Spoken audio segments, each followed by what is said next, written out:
Olá, queridos amigos e irmãos, sejam muito bem-vindos a mais um vídeo da nossa série a respeito da pornografia, o inimigo silencioso.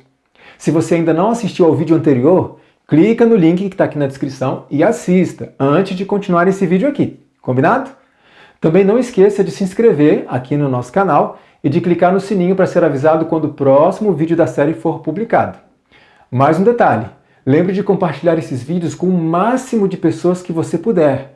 Afinal, você pode salvar uma vida, você pode salvar uma família. Bom, existem pessoas que acreditam que pornografia é apenas entretenimento, que não causa nenhum tipo de problema, nenhum tipo de prejuízo a quem consome esse tipo de conteúdo. Será mesmo? Irmãos, o que eu irei expor aqui são informações e conclusões de um leigo na área de medicina e fisiologia, tudo bem? Então não olhem para mim como uma autoridade no assunto. Eu vou apenas compartilhar com vocês um pouco dos meus estudos e tentar explicar da forma mais simples possível como eu compreendo essas questões. Veja, quando uma pessoa faz algo que lhe dá prazer, em seu cérebro é liberado um neurotransmissor chamado dopamina. Não há nenhum problema com a dopamina em si. Quando ela é liberada em um nível normal, equilibrado e, portanto, saudável, ela dará aquela sensação de prazer, de contentamento. Mas se ela é liberada em um nível excessivo, os problemas começam a surgir, e seu efeito será prejudicial de várias formas. Por exemplo, imagine que neste momento, enquanto você assiste esse vídeo, eu comece a falar muito alto, eu comece a gritar. Eu estaria, portanto, produzindo uma carga excessiva de som, o que seu organismo interpretaria como uma agressão. E o que você faria? Imediatamente você diminuiria o volume do aparelho para inibir esse excesso de som. Imagine então que eu volte a falar num tom normal, equilibrado, saudável. Como você abaixou o volume do seu aparelho, você não vai conseguir me ouvir falando num tom normal. Eu terei que continuar gritando para ser ouvido. E à medida que vou gritando cada vez mais alto, você vai abaixando cada vez mais o volume do aparelho. E para que você me ouça, eu vou precisar gritar cada vez mais alto. Num tom normal, você não vai mais me ouvir, porque o volume do aparelho está baixo. Entendeu a ideia? Pois bem, vamos aplicar isso aos efeitos da pornografia nas funções cerebrais. Quando uma pessoa assiste pornografia, é liberada uma quantidade excessiva de dopamina. Seria como um grito de dopamina. Isso é considerado uma agressão, é algo fora do normal para o organismo. Então o cérebro vai, digamos, desligar alguns receptores de dopamina para evitar esse excesso. É como se o cérebro estivesse baixando o volume. Imagine então que essa mesma pessoa agora está fazendo algo que produza uma liberação normal, natural, saudável de dopamina. Ou seja, a liberação de dopamina num volume saudável. Como o cérebro desligou alguns dos receptores de dopamina, na verdade o cérebro transformou esses receptores em inibidores, a pessoa não vai conseguir sentir prazer. Não vai ter aquela sensação de contentamento em atividades saudáveis que liberam dopamina a níveis saudáveis. É nesse ponto que o usuário de pornografia se torna incapaz de sentir as alegrias e prazeres saudáveis da vida. E à medida que ele insiste no consumo de pornografia, mais e mais dopamina é liberada e mais receptores de dopamina são desligados. E para que o usuário sinta o mesmo prazer de antes, ele vai precisar de uma carga de dopamina cada vez maior, estímulos cada vez mais intensos, ou seja, a dopamina vai precisar gritar mais alto. Em resumo, para que o usuário sinta o mesmo prazer de antes, ele vai precisar passar mais tempo assistindo pornografia, ele vai precisar de materiais mais estimulantes, mais pesados, mais extremos para sentir algum prazer. Com a sua área do prazer desregulada e inibida consideravelmente, há uma necessidade de estímulos constantes e crescentes. Mesmo assim, esses estímulos continuam não satisfazendo.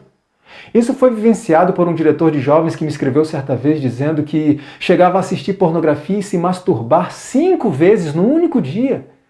E num documentário que assisti há algumas semanas, chamado Pornografia no Cérebro, um rapaz de 19 anos chamado Callum afirmou que o seu recorde era de ter visto pornografia 28 vezes num único dia. Isso é assustador.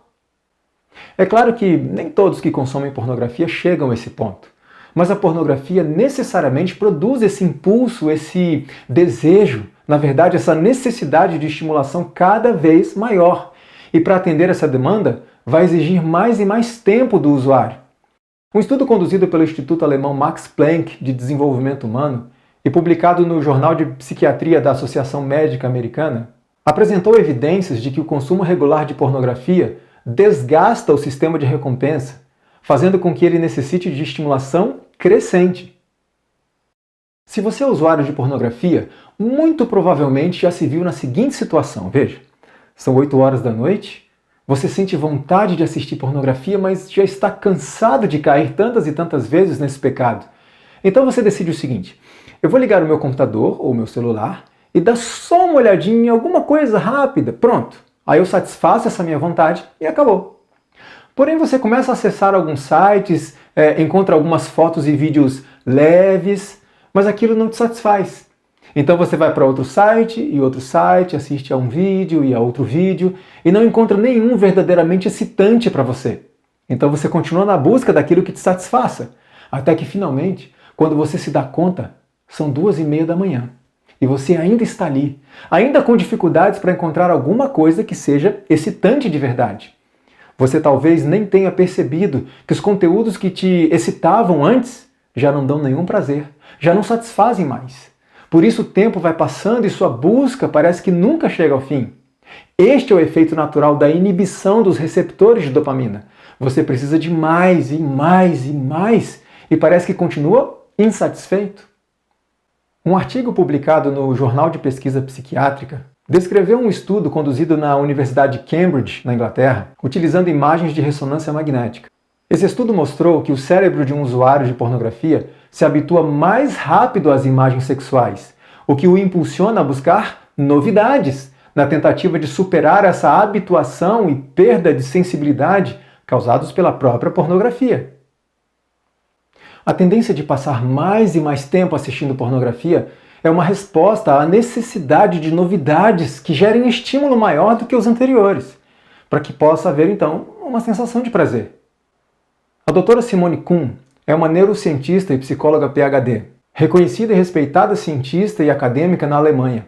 Em um documentário, ela declarou o seguinte: as pessoas necessitam ver mais e devem buscar coisas novas para obter o mesmo nível de atividade no sistema de recompensa, tendendo a buscar coisas mais e mais extremas. E isso significa que estarão insatisfeitas com as próprias relações, correndo o risco de se colocar num mau estado e que se acostume com algo que nunca vai encontrar. Minha hipótese era que a região do centro de recompensa seria maior nas pessoas que assistem pornografia, mas realmente é o contrário, e isso me surpreendeu. A pornografia, portanto, não aumenta o prazer como muitos defendem por aí. O efeito é exatamente o oposto, a diminuição progressiva do prazer, principalmente do prazer nas coisas normais e saudáveis da vida. Não é por acaso que há um estudo publicado no Jornal de Pesquisa Sexual, jovens adultos que tinham visto pornografia relataram de forma consistente uma menor satisfação com a vida. E esse estado de insatisfação com a vida e uma busca incessante de algo que nunca será encontrado pode levar a um quadro de depressão. Isso também tem sido confirmado por diversos estudos, como que foi publicado, por exemplo, no periódico Dependência Sexual e Compulsividade. Os entrevistados deste estudo descreveram a rápida progressão de uso compulsivo de pornografia, com consequências como depressão e outros problemas emocionais, isolamento social, piora do relacionamento sexual com o cônjuge, danos ao casamento, perda de carreira, redução do desempenho profissional, consequências financeiras e até consequências jurídicas. Em outro estudo publicado no Jornal de Medicina Sexual, usuários de pornografia apresentaram maiores sintomas depressivos, pior qualidade de vida, mais dias de saúde física e mental diminuídos e pior estado de saúde geral. Mais adiante nesta série, nós veremos outros estudos que revelaram essa associação que existe entre o consumo de pornografia e a depressão. Evidentemente, não significa que todos os casos de depressão são resultado de consumo de pornografia. Claro que há outros fatores que podem levar a esse quadro. Porém, o consumo de pornografia é um fator importante para o desenvolvimento de quadros de depressão, justamente devido a essa inibição constante e progressiva dos receptores de dopamina, com a consequente inibição constante e progressiva do prazer, levando então os usuários a se sentirem abatidos, entediados, isolados e deprimidos. Isso nos leva a concluir sem nenhuma sombra de dúvida que, apesar de a pornografia prometer aumento do prazer sexual, ela na verdade o destrói. E não apenas o prazer sexual, mas o prazer por qualquer coisa. Rachel Ann Barr é uma PhD em neurociência, graduada em universidades do Canadá. Em um artigo publicado na revista Planeta, ela declarou o seguinte: a ironia muito maior é que, embora a pornografia prometa satisfazer e proporcionar gratificação sexual, ela oferece o oposto. Com os níveis de dopamina se esgotando e o sistema de recompensa extremamente desgastado, o organismo viciado irá desesperadamente buscar novas formas de estimulação. E qual seria a maneira de potencializar a ação da dopamina que está cada vez mais fraca? Adicionando adrenalina. E como é possível fazer isso? Estimulando outras emoções como surpresa, choque, medo, dor, risco e até mesmo repulsa. Aquilo que é natural, aquilo que é normal, já não satisfaz mais. Uma pesquisa sobre o consumo de pornografia entre estudantes do ensino fundamental da Malásia, publicada no Jornal Social Humanitário, revelou não apenas uma dependência cada vez maior de pornografia, mas também a perda de sensibilidade com a consequente busca por materiais cada vez mais extremos. É aí que os viciados em pornografia partem para materiais pesados, até mesmo conteúdos que anteriormente eles consideravam repulsivos. Eles precisam adicionar adrenalina a essa mistura para sentir o mesmo prazer de antes. Precisam adicionar medo, choque, dor, comportamentos de risco. Precisam adicionar principalmente novidades, já que aquilo que é natural não satisfaz mais. E isso conduz muitos à prática da violência sexual, como estupro, por exemplo. E veremos nos próximos vídeos alguns estudos sobre essa relação da pornografia com a aceitação do estupro. Então essa escalada para materiais mais pesados pode conduzir casais ao adultério, o que também envolve risco por ser uma prática que precisa ser escondida. E também veremos estudos que apontam para essa associação entre pornografia e adultério. Essa necessidade de novidades pode levar também a práticas homossexuais, uma vez que as práticas naturais já não satisfazem. Inclusive, irmãos, eu recebi uma mensagem de um rapaz heterossexual que estava tentando entender por que estava tão interessado, por que estava consumindo e por que estava sentindo prazer em pornografia homossexual. E antes que alguém retome aquela velha e desgastada história de homofobia, eu gostaria de recomendar a vocês os vídeos que estão no canal do pastor Eleazar Domini, Fala Sério Pastor, onde ele faz uma série de entrevistas com pessoas que têm tendências homossexuais, mas que explicam de forma simples e clara a diferença entre inclinações homossexuais e práticas homossexuais. Então esse progresso para materiais mais pesados pode levar também à pedofilia, que também envolve a questão da novidade, uma vez que o natural, o normal, já não satisfaz, além da questão da adrenalina produzida pelo risco que essa prática ilegal envolve. E nós também vamos ver alguns estudos que apontam uma associação entre o consumo de pornografia e o interesse pela pedofilia. Ou seja, o consumo de pornografia e a necessidade progressiva que ela produz, de materiais cada vez mais extremos, de cada vez mais novidades, já que o que é natural não satisfaz mais, pode levar ao interesse e à prática de uma série de formas depravadas de sexualidade.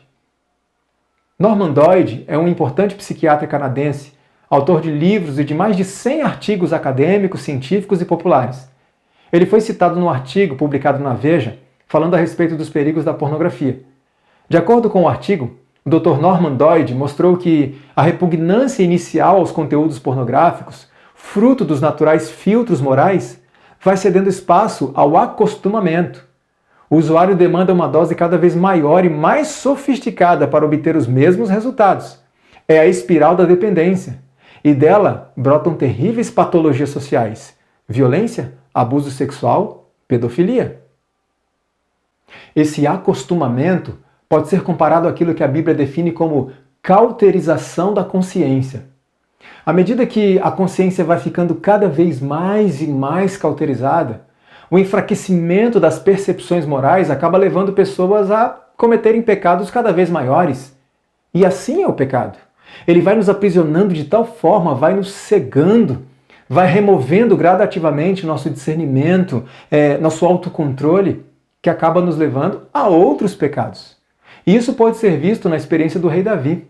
Seu pecado de adultério com Batseba o havia cegado de tal forma que o levou a cometer assassinato, digamos, na maior naturalidade. Veja o que Ellen White comenta a respeito disso.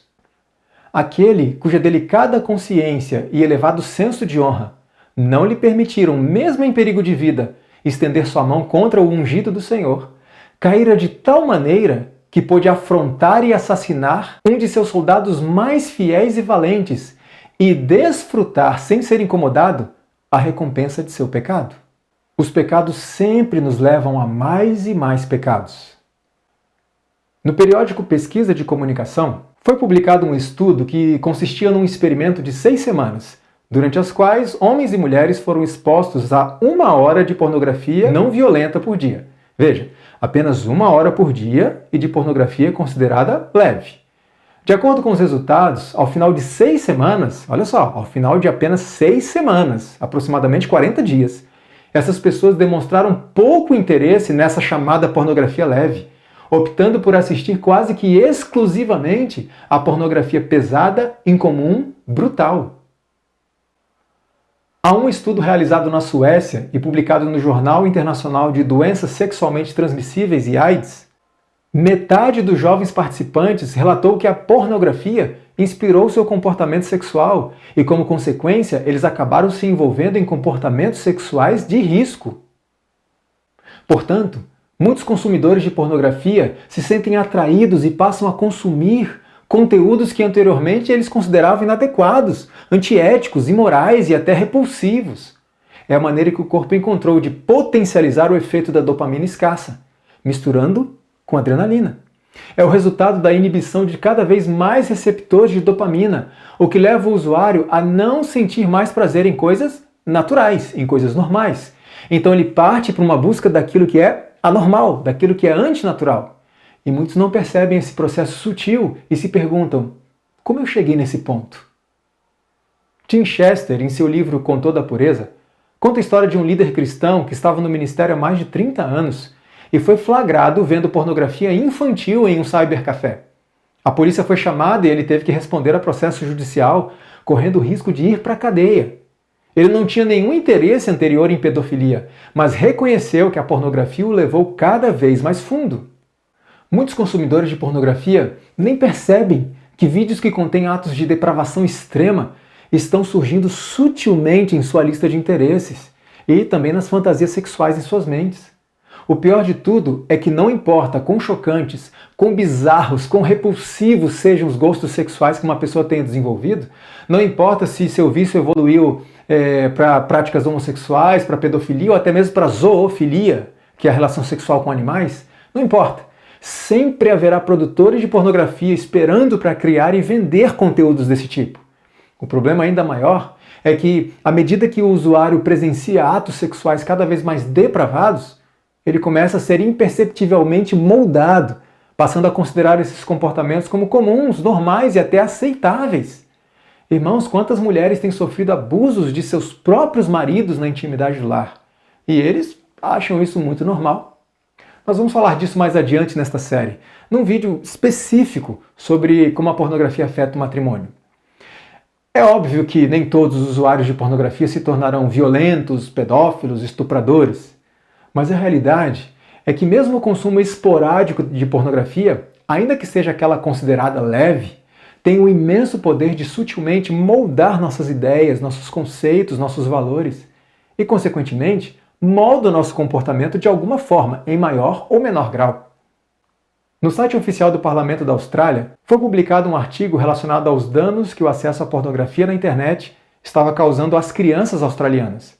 Nesse artigo, que contém uma série de referências bibliográficas, foi declarado o seguinte: em uma pesquisa de 2012 com 1.500 homens, 56% disseram que seus gostos pela pornografia tinham se tornado cada vez mais extremos ou depravados. Como os cérebros de usuários regulares de pornografia se ajustam rapidamente à dosagem de dopamina, eles normalmente precisam estar constantemente avançando para formas mais extremas de pornografia para ficarem excitados com ela. Como resultado, muitos usuários de pornografia ficam excitados com coisas que costumavam lhes causar repulsa ou que vão contra o que eles acham que é moralmente certo. Justamente porque o prazer é cada vez menor, que o usuário de pornografia precisa buscar mais e mais conteúdos e conteúdos mais e mais depravados. Como eu disse antes, uma vez que o que é natural não satisfaz mais, é necessário buscar novos estímulos naquilo que é antinatural. E se as coisas vão piorando dessa forma, por que a pessoa simplesmente não para? Essa é uma ótima pergunta.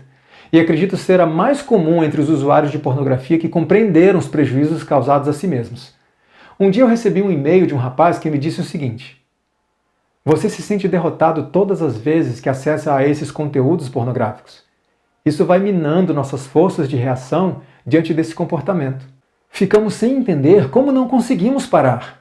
Realmente é algo assustador. É realmente uma ótima pergunta. Por que é tão difícil simplesmente parar?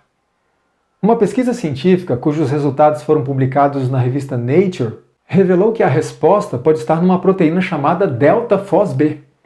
A pesquisa tinha o objetivo de estudar os mecanismos do vício utilizando os efeitos da cocaína como base. Mas a descoberta pode ser aplicada a qualquer modelo de vício, incluindo o vício em pornografia. E sim, estudos têm demonstrado que os efeitos da pornografia no cérebro são similares aos efeitos de álcool e drogas, como veremos daqui a pouco.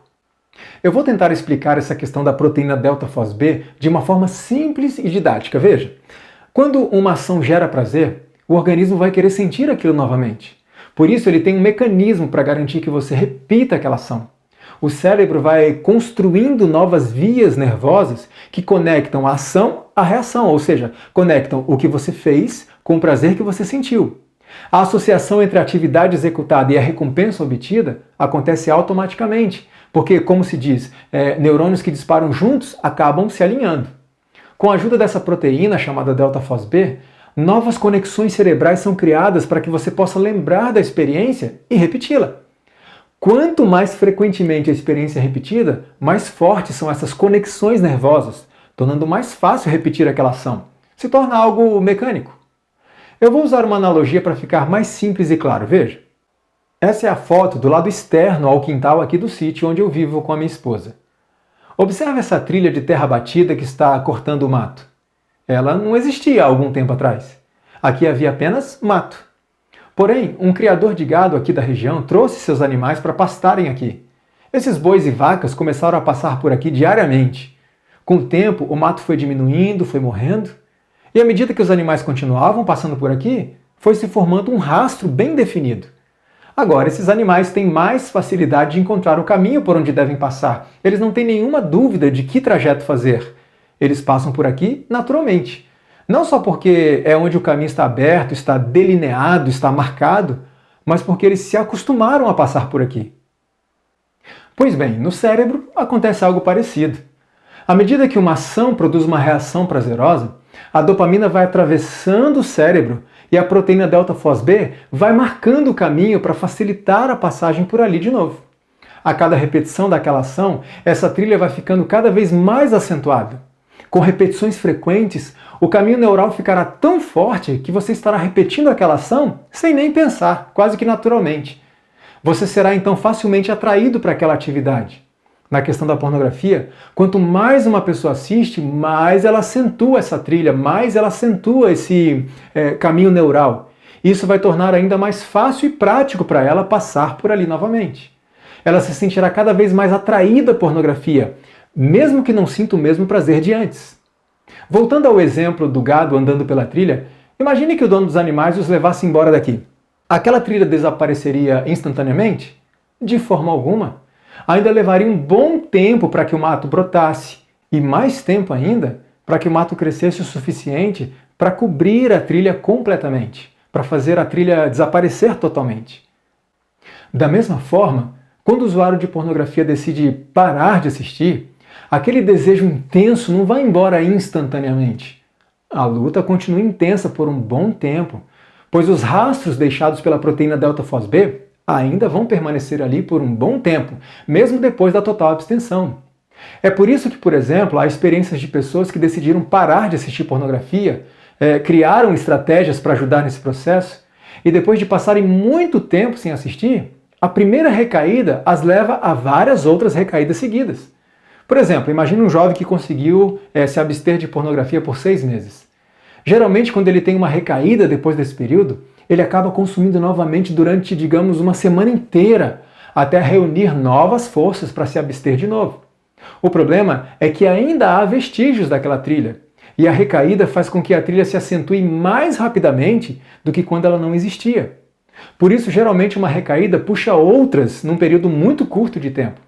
A situação é ainda mais difícil quando consideramos que a proteína delta-FOSB não faz apenas lembrar a experiência e tornar fácil e prático voltar àquela ação. Ela também forma conexões com diversos detalhes associados àquela experiência. Essas conexões, essas associações, são encontradas em outros tipos de vício. Eu chamo de gatilhos. Por exemplo, para um fumante, o simples cheiro de fumaça do cigarro de alguém que está fumando pode disparar um gatilho em sua mente. É como se fosse um convite àquela trilha que está aberta no seu cérebro. Esse gatilho pode ser qualquer coisa que o cérebro associe com a experiência. No caso do usuário de pornografia, o gatilho pode ser uma simples memória, um simples pensamento, ou mesmo o simples fato de estar sozinho dentro de casa. Veja, o simples fato de estar sozinho dentro de casa pode disparar um gatilho. Afinal, foi criado esse caminho neural, foi criada essa trilha. Veja, sozinho em casa, pornografia, prazer. Veja aqui a ligação entre o estar sozinho em casa e o prazer. A pornografia foi apenas o meio. A luta é que para o usuário de pornografia, à medida que ele vai intensificando esses rastros por meio do uso constante desse tipo de conteúdo, tudo ao redor dele começa a aparecer uma coleção de sinais e gatilhos que o levam de volta ao seu vício. A trilha da pornografia vai se tornando cada vez mais ampla, fazendo cada vez mais e mais conexões novas, o que significa que é facilmente ativada pelos sinais que estão ao redor. Eu já ouvi relatos de homens, por exemplo, cujo gatilho ou um dos gatilhos era simplesmente olhar uma revista de moda feminina, o que geralmente os levava à sessão de lingeries e finalmente à pornografia. E eu me pergunto quantos gatilhos são disparados quando um usuário de pornografia está, por exemplo, numa praia cheia de mulheres usando nada menos do que lingeries, só com um tecido diferente. Observe que o homem começou numa simples revista de moda feminina, aí já pulou para a seção de lingeries e foi parar na pornografia. Lembre-se, a necessidade de estimulação é sempre progressiva. Um dia eu recebi uma mensagem de um jovem que estava tão afetado por isso que até mesmo uma mulher amamentando havia se tornado um gatilho para ele. Veja, uma mulher amamentando despertava nele pensamentos impuros. A culpa em si não está na mãe que está amamentando, mas nos caminhos neurais construídos no cérebro desse rapaz. Ainda assim, é muito importante que as mamães sejam discretas ao amamentarem seus bebês. Eu sei que a amamentação é um momento sublime de amor, de cuidado de uma mãe com seu bebê, quando se desenvolve um vínculo afetivo entre mãe e filho. Porém, é importante lembrarmos que o seio de uma mulher não deixa de ser uma região erótica para os homens simplesmente porque ela está amamentando. Então, mamães que estão me assistindo nesse momento, sejam discretas ao amamentarem, escolham um lugar reservado, ou se não houver nenhuma possibilidade nesse sentido, cubram-se enquanto amamentam. Isso não é apenas para ajudar aqueles que estão lutando contra as próprias mentes corrompidas, mas principalmente para proteger vocês mesmas dessas mentes corrompidas. Eu espero que compreendam o meu apelo e não fiquem aborrecidas comigo. Bom, em resumo, no cérebro de um usuário de pornografia, apesar de a área do prazer ser cada vez mais inibida, apesar dele sentir cada vez menos prazer, a área do querer é cada vez mais estimulada. Por isso o usuário quer e precisa e procura mais e mais e mais, porque ele está sentindo cada vez menos e menos prazer. Doutora Rachel N. Barr declarou o seguinte: consumidores compulsivos de pornografia se sentem querendo e precisando de mais pornografia, mesmo que não gostem necessariamente. Essa desconexão entre querer e gostar é uma característica marcante da desregulação dos circuitos de recompensa. Muitos usuários acabam desenvolvendo um desejo desenfreado até mesmo por coisas que não gostam, que são repulsivas a eles próprios. E por mais repulsivas que sejam, eles não conseguem simplesmente fechar aquilo. O escritor C.S. Lewis, apesar de provavelmente não estar pensando em neurociência quando escreveu isso, definiu a questão da seguinte forma: um desejo cada vez maior por um prazer cada vez menor. A palavra de Deus chama isso de cisternas rotas. Elas precisam ser enchidas constantemente, mas, por mais que sejam enchidas, continuam vazias. Essa é a realidade dos prazeres pecaminosos. O ser humano procura sempre mais e mais, justamente porque esses prazeres não alimentam, não satisfazem. Eles só desenvolvem o desejo cada vez maior por mais e mais prazeres pecaminosos. Os mecanismos cerebrais que constroem caminhos neurais, que são essas trilhas, fazem com que a pessoa queira sempre mais e nunca esteja satisfeita. O usuário de pornografia quer, quer e quer. E qual é o resultado disso? Um estudo publicado no Jornal de Terapia Sexual e Conjugal sugeriu que o uso de pornografia pode tornar o usuário vulnerável a desenvolver transtornos compulsivos e obsessivos. Outro estudo, publicado no Jornal de Vícios Comportamentais, revelou que indivíduos que usam pornografia apresentam níveis elevados de ansiedade. Isso é normal, ele quer, quer e quer sempre mais. Aqui está o grande segredo do faturamento da indústria pornográfica. Mesmo que a maior parte do conteúdo pornográfico disponível hoje na internet seja gratuita, a indústria continua ganhando muito dinheiro. Por quê? Por causa dessa combinação de ansiedade com insatisfação. O usuário quer sempre mais e nunca está satisfeito. Na verdade, jamais estará satisfeito. Então muitos começam com material gratuito e, sem perceber, já estão gastando seu dinheiro com conteúdos pagos, que geralmente são os mais estimulantes. Em um artigo publicado pelo jornal The New York Times, a doutora Wendy Seltzer, que participou do conselho da Escola de Direito da Universidade de Harvard, nos Estados Unidos, declarou o seguinte: as pessoas sempre querem essas coisas, ela se refere à pornografia. Ver um pouco apenas abre seu apetite por mais. Assim que conseguirem o que está disponível gratuitamente, elas passarão para os serviços pagos. Misture compulsão com insatisfação e você terá a fórmula perfeita para o cliente continuar comprando seu produto e comprando cada vez mais em quantidades cada vez maiores, por mais prejudicial que seu produto seja para ele. Usuários de pornografia apresentam níveis elevados de ansiedade, de compulsividade e querem cada vez mais daquilo que já não lhes dá prazer, não lhes satisfaz, não lhes dá contentamento. E qual é o resultado disso? Querer cada vez mais e sentir cada vez menos prazer? Ele quer, ou seja, ansiedade, mas ele não sente mais prazer, ou seja, em menor ou maior grau, um estado de depressão. De acordo com um artigo publicado no Jornal de Vícios Comportamentais, o vício em pornografia está associado a quadros de ansiedade e depressão. Neste outro estudo, publicado no periódico Dependência Sexual e Compulsividade, os resultados indicaram que a frequência de consumo de pornografia estava significativamente relacionada a uma série de problemas psicossociais, como estresse, ansiedade e depressão. Há muitos outros estudos publicados que apresentaram as mesmas conclusões. Evidentemente, não significa que toda pessoa que apresenta ansiedade e depressão é um usuário de pornografia. Mas o consumo de pornografia é um fator importante no desenvolvimento desses quadros. O consumo constante de pornografia faz com que o cérebro seja literalmente reconfigurado. A liberação de substâncias químicas e a formação de novas vias nervosas levam a mudanças profundas e duradouras no nosso cérebro. Os cientistas acreditavam que nada além de doenças ou lesões poderiam alterar fisicamente um cérebro adulto. Mas agora muitos deles reconhecem que o cérebro pode continuar estabelecendo novas conexões nervosas e até mesmo pode alterar a sua estrutura física no decorrer dos anos. Por exemplo, um estudo publicado no Jornal de Psiquiatria da Associação Médica Americana encontrou uma associação negativa muito significativa entre as horas passadas assistindo pornografia e o volume de massa cinzenta no cérebro, além da redução da atividade cerebral. Ou seja, mais horas de pornografia representariam menos volume na massa cinzenta. A massa cinzenta é uma das regiões mais importantes do sistema nervoso.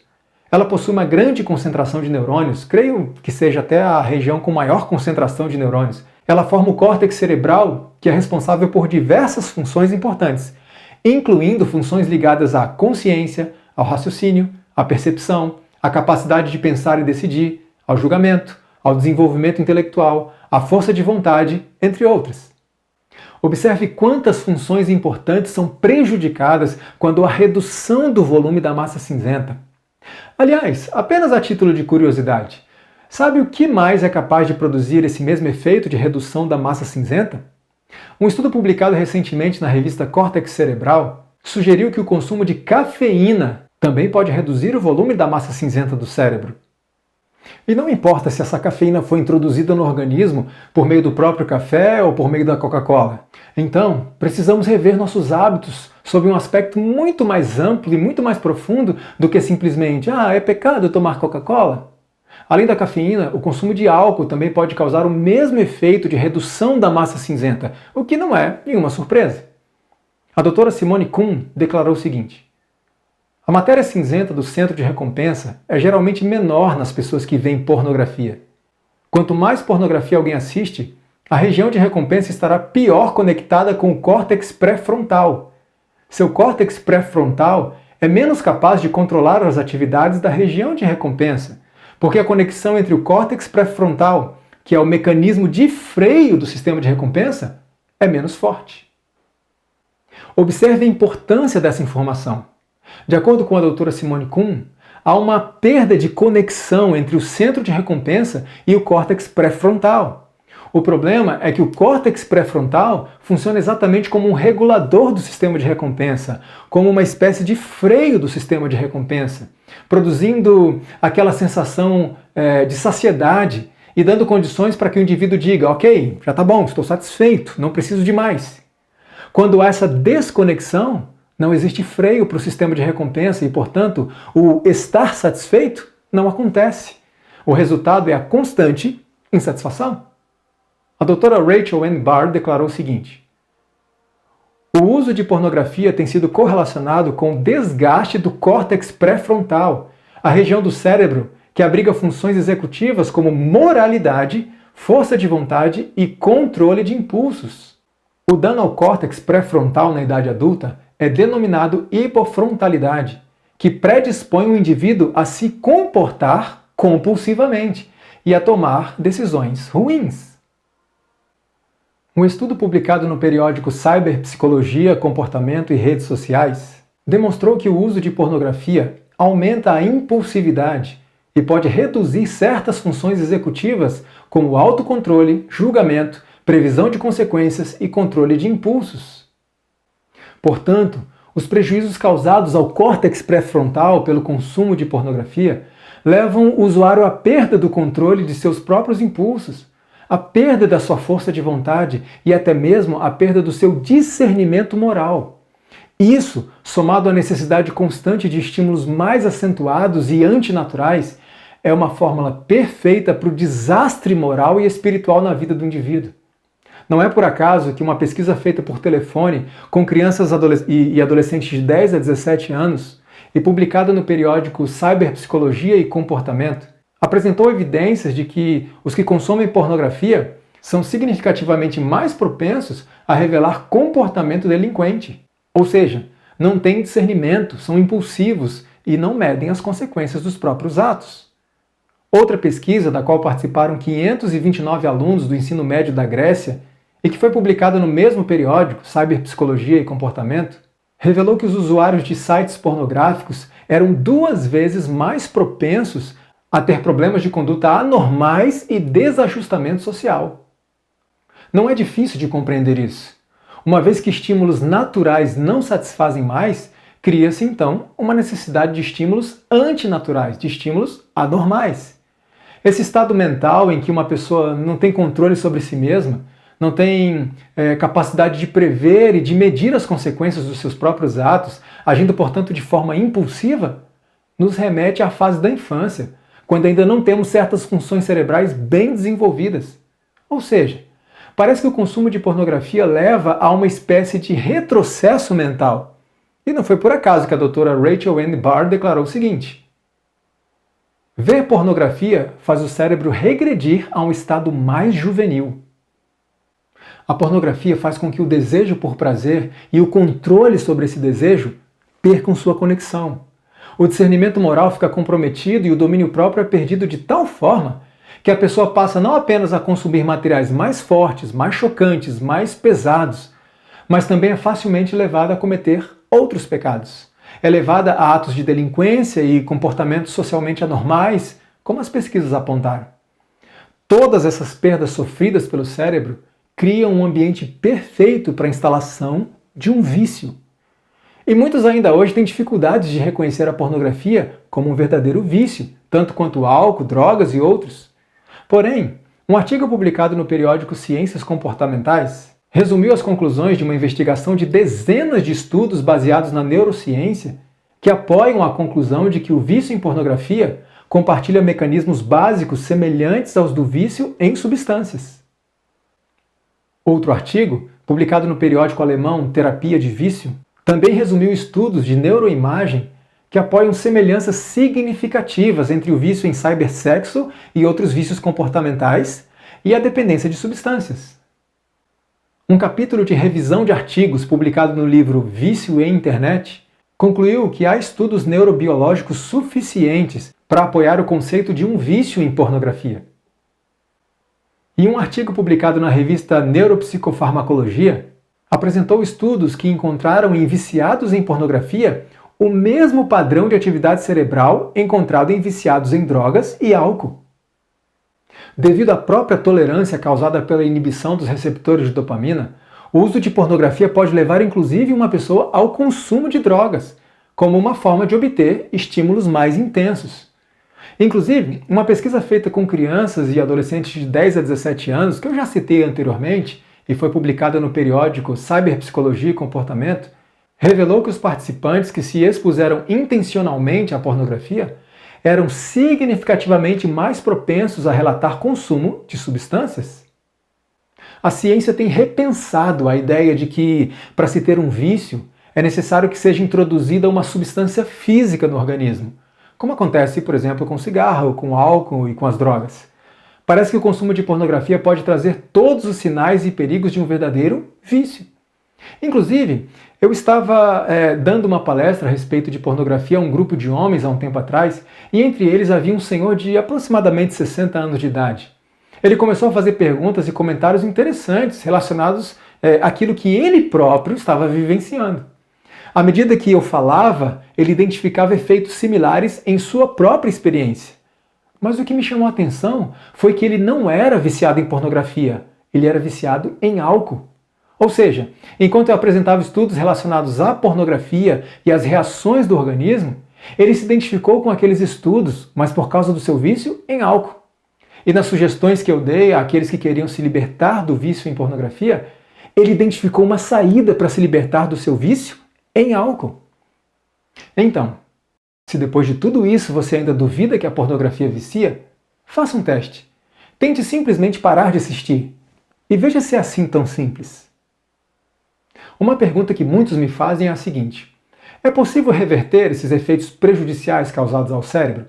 Eu acredito que sim. A chamada neuroplasticidade, que é a capacidade do nosso sistema nervoso de se adaptar a determinadas circunstâncias, eu creio que pode funcionar em ambos os sentidos. Ou seja, eu acredito que se os caminhos neurais da pornografia não forem reforçados, se houver abstinência total, em algum momento aquela trilha vai acabar sendo novamente coberta, digamos assim, de mato, ou seja, vai desaparecer. Não que a pessoa nunca mais será tentada naquele ponto, porque Satanás conhece bem nossos pontos fracos. Mas eu acredito que possa haver uma progressiva redução da inclinação a esta prática. Evidentemente, como falaremos no último vídeo, esse processo de abstenção tem como alicerce a nossa comunhão e consagração diária a Cristo, pois sem Ele não podemos fazer absolutamente nada. Então, eu acredito que os mesmos mecanismos cerebrais que estabelecem os caminhos para a pornografia podem ser desfeitos e substituídos por novos caminhos, por novas conexões, novas trilhas que interligam o prazer a experiências apropriadas, saudáveis, benéficas e aprovadas pelo Senhor. Dr. Mark Lasser foi um reconhecido PhD que durante 27 anos trabalhou auxiliando e recuperando pessoas que sofriam de compulsividade e dependência sexual. Foi também escritor e palestrante internacional. Ele colaborou com um artigo que foi publicado no periódico Terapia Sexual e Relacional. Referindo-se à compulsividade sexual, ele declarou o seguinte: a tolerância neuroquímica, que é um fator do vício em internet, pode ser revertida se o dependente estiver disposto e apto a estabelecer um período de total abstinência sexual. Em geral, isso pode ser alcançado entre 30 e 90 dias, dos quais os 14 primeiros serão os mais difíceis. O período de abstinência atinge um efeito perceptível de desintoxicação. Também começa a reverter a crença central dos dependentes de que o sexo é sua necessidade mais importante. Portanto, eu creio que é possível vencer e se libertar do vício. Mas eu devo dizer que esse é um processo árduo, requer muito esforço, disciplina e, como eu disse antes, tudo isso alicerçado numa comunhão e consagração diária a Cristo. Não existem fórmulas mágicas, não existe um caminho simples e rápido para a vitória sobre esse vício ou sobre qualquer outro. É possível até que seja muito mais difícil vencer a pornografia do que as drogas. Pensa comigo. Quando um usuário decide se abster do uso de drogas, seu organismo irá gradativamente desintoxicar. Aquela substância será expelida do seu corpo. Porém, quando o usuário de pornografia decide parar, aquilo que foi colocado em seu organismo não será expelido, mas ficará armazenado em sua memória por algum tempo. O usuário de drogas poderá, por exemplo, evitar uma recaída mantendo-se o mais distante possível da substância. Porém, o usuário de pornografia leva a substância consigo para onde quer que ele vá. Ele ainda tem duas formas de fazer isso, por meio da memória e do aparelhinho que está em suas mãos, chamado celular, além das imagens que estão espalhadas por todo lado. Outra questão, drogas custam caro e não podem ser encontradas em qualquer lugar. Além disso, por serem ilegais, adquiri-las envolve algum risco. Mas a pornografia pode ser encontrada de forma gratuita. Não é ilegal e pode ser encontrada em qualquer lugar e qualquer momento. Entendem por que pode ser mais difícil libertar da pornografia do que das drogas? Dr. Jeffrey Satinover é um psiquiatra, psicanalista e físico americano. Em uma declaração perante o Congresso americano, ele advertiu dizendo o seguinte: com o advento do computador, o sistema de entrega desse estímulo viciante, a pornografia na internet, tornou-se quase sem resistência. É como se tivéssemos criado uma forma de heroína 100 vezes mais poderosa do que antes, utilizável na privacidade da própria casa e injetada diretamente no cérebro através dos olhos. Ela agora está disponível em suprimento ilimitado por meio de uma rede de distribuição autorreplicante, ou seja, que multiplica o conteúdo por si mesma, glorificada como arte e protegida pela Constituição. O caminho para vencer o vício em pornografia é realmente difícil. Quando eu enfatizo isso, não é para desanimar você que está decidido a entrar nessa guerra, mas para que você tenha consciência da dificuldade, para que você não desista no primeiro obstáculo ou, quem sabe, na primeira recaída. O caminho é difícil, mas há um caminho. A vitória é difícil, mas há uma vitória. Eu me entristeço muito por perceber, ao ler alguns e-mails que me mandam, que muitas pessoas não estão dispostas a esse sacrifício. Mas eu também tenho recebido e-mails de pessoas que entraram nessa batalha e venceram. Você lembra do rapaz que eu citei anteriormente, que chegava a assistir pornografia e se masturbar 5 vezes no único dia? A história dele não acabou. Eu vou terminar de contá-la no último vídeo da série e você vai se surpreender. Bom, e aí? Você ainda acha que pornografia é apenas um entretenimento inocente? Ou está finalmente convencido de que ela é prejudicial às funções e até mesmo à estrutura do seu cérebro, causando uma série de problemas como consequência? Se você está convencido disso, não acha que está na hora de dizer um basta e entrar nessa guerra contra esse inimigo que tem destruído sua vida? Vamos lá, levante-se! Comece hoje o seu plano de batalha, não fique aí prostrado, sentindo pena de si mesmo. Temos um general à nossa frente. Se nós nos submetermos a ele, não tem como perdermos essa guerra. Então levante e comece a lutar. Alguém poderia dizer o seguinte: tudo bem, isso não faz bem para mim, mas o problema é meu. Quem está se prejudicando sou eu. Ninguém tem nada a ver com isso. O corpo é meu corpo, minhas regras. Será mesmo? Em primeiro lugar, quem disse que seu corpo te pertence? A Bíblia é clara em afirmar que nosso corpo pertence a Deus e deve ser apresentado a Ele como sacrifício vivo, santo e agradável, e não como sacrifício morto, doente, depravado e, portanto, desagradável a Deus. Em segundo lugar, se você pensa que o problema é seu e ninguém tem nada a ver com isso, talvez os próximos vídeos da série possam fazer você mudar de ideia. Eu vou mostrar como esse hábito, que é praticado na total privacidade, tem prejudicado as famílias, a igreja e a sociedade como um todo. O problema não é só seu. A pornografia que você assiste está afetando e prejudicando muita gente, inclusive pessoas que você nem conhece e que nem conhecem você. E nós vamos falar disso no próximo vídeo. Continue compartilhando essa série com seus familiares e amigos. Nós nos vemos em breve. Que o Senhor te abençoe. Amém.